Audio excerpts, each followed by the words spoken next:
আসসালামু আলাইকুম। সবাই কেমন আছো? আশা করি অনেক, অনেক ভালো আছো। আমিও তোমাদের ভালোবাসায় আল্লাহর রহমতে অনেক, অনেক ভালো আছি। আজকে আমি সজনা রান্না করব। গাছের সজনা, আমাদের সজনা গাছ আছে। ওইখান থেকে কিছু, কিছু সজনা ধরেছে। তো ভাবলাম কিছু সজনা পেরে একটু রান্না করি। আর তোমাদের কি খবর আমাকে একটু জানিও কমেন্ট বক্সে। তোমরা কে, কে সজনা খেতে পছন্দ করো? আর শুনেছি সজনাতে নাকি অনেক গুণ।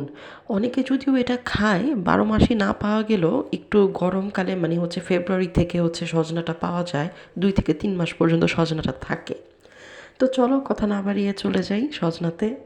আর সজনার জন্য প্রথমে একটু পেঁয়াজ বাটা দিয়ে, যেহেতু ঝোল করবো, একটু পেঁয়াজ বাটা, হলুদ, মরিচ, একটু জিরা বাটা, তারপরে লবণ দিয়ে ভালো করে মশলাটাকে কষিয়ে একটু আলু সিদ্ধ করে নিয়েছিলাম। সেই আলুগুলি আর সজনাগুলি ছোট ছোট টুকরো করে কেটে নিয়েছি, এগুলি দিয়ে একটু কষিয়ে নিব।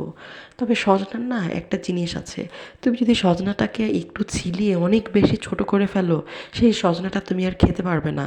কারণ সজনাটা একদম তরকারিতে এলে ওটা একদম আঁশ হয়ে যাবে।